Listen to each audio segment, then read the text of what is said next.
mapagpalang araw sa ating lahat mga anak. Sa araw na ito ay ating itutuloy ang pagbabasa ng Biblia. Sa araw na ito ay ating babasahin ang mga bersikulo kung saan ito ay nagpapatunay na walang bagay na imposible sa ating mahal na Panginoon. Marami kasi sa atin ang nagdududa kung talaga bang kumikilos ang ating mahal na Panginoon dahil napakatagal na nilang nanalangin, ang tagal na nilang hiningi ang mga bagay na gusto nilang makamtan sa buhay pero para bagang animoy hindi sila dininig ng ating mahal na Panginoon na sa feeling nila hindi pinapakinggan sila ng ating Diyos na buhay. Ngayon, pakinggan natin ang kwento nila ni Elizabeth at ni Zacarias na napakatagal ng panahon na nalangin na sila ay humingi na magkaroon ng anak pero hindi talaga sila nagkaroon ng anak ng mahabang panahon dahil nga baog si Elizabeth. Iyan ay ayon sa Lucas chapter 1 verse 5 to 25. Kung babasahin natin yan ng buo mga anak, doon natin makikita kung paano naglingkod sila sa Elizabeth at Zacarias sa ating Diyos na buhay. At kung paano sila nanalangin, kung gaano sila katagal na naghihintay na magkaroon sila ng anak. Ayon sa Lucas chapter 1 verse 5, noong panahon ni Herodes, ang hari ng Hudya, may isang paring Hudyo na kabilang sa pangkat ni Abias na ang pangalay Zacarias. Ang kanyang asawang si Elizabeth ay mula naman sa angkan ni Aaron. Kapwa sila kalugod-lugod sa paningin ng Diyos at namumuhay ng tapat sa mga utos at tuntunin ng Panginoon. Wala silang anak dahil baog si Elizabeth at kapwa sila matanda na. Narinig niyo mga anak, kinalulugdan ng ating Diyos na buhay sina Zacarias at Elizabeth dahil sa sila ay sumunod sa mga utos at mga tuntunin ng ating mahal na Panginoon. Kaya yun ang isa sa susi mga anak kung paano dinggin ang ating mga panalangin. Dapat po ay maging kalugod-lugod tayo sa harapan ng ating Diyos na buhay. So ipapakita muna natin mga anak na tayo ay karapat-dapat na bigyan ng blessing or dinggin ang ating panalangin sa ating mahal na Panginoon. Kung karapat-dapat ba tayo sa ating hiniling? Baka naman kasi mga anak, pray tayo ng pray, hingi tayo sa ating Diyos na buhay ng kung ano-ano, pero naging matigas naman ang ating ulo. Sino ba naman ang magulang ang magbigay sa kanyang anak ng bagay na hiningi sa kanyang anak kung ang anak ay talaga naman napakaswail.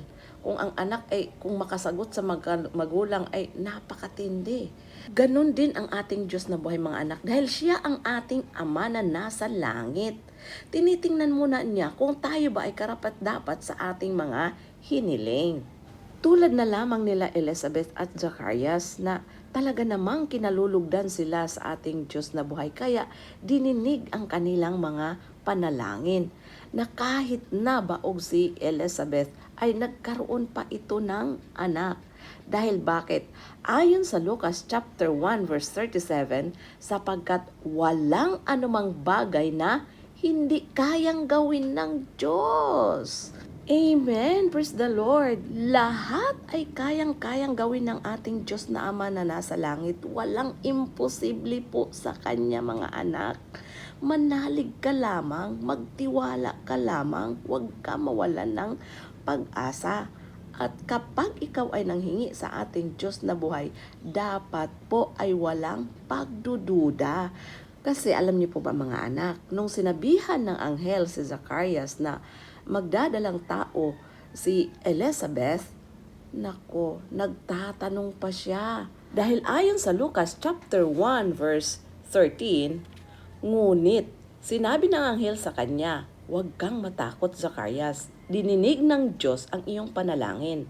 Ang iyong asawang si Elizabeth ay magkakaanak ng isang lalaki at Juan ang ipangalan mo sa bata. Sa verse 18, sinabi ni Zacarias sa anghel, paano ko matitiyak na mangyayari iyan? Ako'y matanda na at gayon din ang aking asawa. Sumagot ang anghel, ako'y si Gabriel na nakatayo sa harapan ng Diyos. Isinugo niya ako upang dalhin sa iyo ang magandang balitang ito. Ngunit dahil sa hindi ka naniwala sa mga sinasabi kong matutupad pagdating ng takdang panahon, ikaw ay magiging pipi. Hindi ka makakapagsalita hanggang sa araw na maganap ang mga ito. Amen. Praise the Lord. Narinig niyo mga anak, naging pipi si Zacarias. Dahil bakit? Nagdududa siya sa kakayahan ng ating mahal na Panginoon. Dahil sinabi nga niya, siya ay matanda na at ang kanyang asawa. Hindi niya iniisip na wala ngang bagay na imposible sa ating Diyos na buhay. Kaya yon naging pipi siya hanggat hindi pa iniluwal si Juan. Kaya mga anak, kung meron man tayong pinagpipray na animoy matagal na panahon na hindi ka dininig ng ating Diyos na buhay, magtiwala ka lamang. Mangyayari at mangyayari yan or darating at darating yan sa tamang panahon. Huwag ka mainip. Paniwalaan mo na makamtan mo yan sa tamang panahon. Dahil wala ngang bagay na imposible sa ating Diyos na buhay. Natulad din sa nangyari kay Maria na isang birhen na nagdadalang tao. Ipinanganak niya si Jesus na bilang isang tao na siya naman ay birhen. Diba? Kumbaga, wala pa siyang asawa pero siya ay nagbubuntis. Ganun ka makapangyarihan ang ating mahal na Panginoon. Dahil ayon nga sa Isaiah chapter 55 verse 8 to 9, for my thoughts are not your thoughts, neither are your ways my ways, declares the Lord. For as the heavens are higher than the earth, so are my ways higher than your ways, and my thoughts than your thoughts.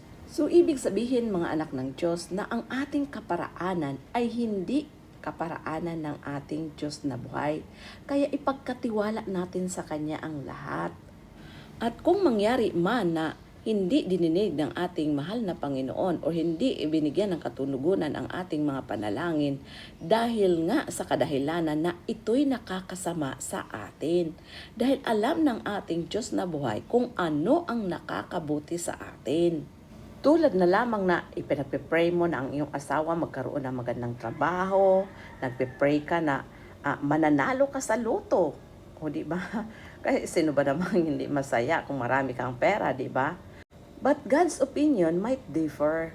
Just because something makes us happy doesn't mean it's good for us eternally. And God has our eternal best in mind. In Matthew chapter 7 verse 11, kung kayong masasama ay marunong magbigay ng mabubuting bagay sa inyong mga anak, gaano pa kaya ang inyong Ama na nasa langit? Bibigyan niya ng mabubuting bagay ang sino mang humihingi sa Kanya. Amen. Praise the Lord. Tayong mga magulang, gusto natin na maging masaya ang ating mga anak. Pero, hindi natin ibibigay ang mga bagay na alam nating nakakasama sa Kanya, lalo na sa pagdating sa kanilang kalusugan. Sino ba namang nanay na magpakain ng candy sa kanyang anak? Ganun din ang ating mahal na Panginoon. Pinangalagaan niya tayo. Ayaw niya na tayo ay mapahamak. Diba, gusto natin na magkaroon ng magandang buhay ang ating anak. Merong iba dyan na kayang-kayang magbigay ng magandang trabaho sa kanilang anak. Pero alam niyo ba mga anak ng Diyos na dapat munang matuto ang ating mga anak. Dapat mag-umpisa po muna sila sa pinakamababang posisyon. Why? Because learning responsibility and the consequences of a bad decision are more healthy and good for them in the long run. Trust that God, your Heavenly Father, knows what is best for you. na kahit na tayo ay lubhang nasaktan dahil hindi nga tayo dininig ng ating Diyos na buhay sa ating ipinalangin sa Kanya at no ang Kanyang answer, alam niyo ba mga anak ng Diyos, baka naman kasi merong mangyayari sa'yo na masama kapag ibinigay niya yan sa'yo or ipagkaloob niya yan sa'yo. Iniiwas ka lang niya na ikaw ay mapapahamak kaya hindi niya yan ipinagkaloob sa'yo. Instead, iba ang ibinigay sa'yo dahil yan ay makakabuti sa'yo. Kaya magtiwala lang mang tayo sa ating Diyos na buhay. In Ephesians chapter 3 verse 20, sa Kanya na makakagawa ng higit pa kaysa maaari nating hilingin at isipin sa pamamagitan ng Kanyang kapangyarihang kumikilos sa atin. So mga anak ng Diyos, trust God's timing, trust His no, and trust His idea of what is eternally best for us. He really is a good Father. Pinangalagaan niya tayo. Minahal niya tayo. Kaya ayaw ng ating Diyos na buhay na tayo ay mapapahamak. At isa pa, kapag tayo ay manalangin, magtiwala nga tayo na kahit na ito'y imposible, paniwalaan natin na kayang-kaya itong gawin ng ating Diyos na buhay upang sa ganon ay malugod natin ang ating mahal na Panginoon. Yan ay ayon sa Hebrews chapter 11 verse 6 na ang sabi, hindi maaaring kalugdan ng Diyos ang walang pananampalataya sa Kanya, sapagkat ang sino mang lumalapit sa Diyos ay dapat sumasampalatayang may Diyos at Siya ang nagbibigay ng gantimpala sa mga humahanap sa Kanya. Amen. Praise the Lord. Pinakikinggan ni Noe ang mga babala ng ating Diyos na buhay dahil bakit? Dahil siya ay nanampalataya na may Diyos, naniwala siya sa mga sinasabi ng ating mahal na Panginoon. Kaya siya ay kinalulugdan ng ating mahal na Panginoon. Kaya siya at ang kanyang buong pamilya ay naliligtas sa tiyak na kapahamakan. Amen po? So yun lamang po mga anak, to God be all the glory hanggang sa susunod nating pagbabasa ng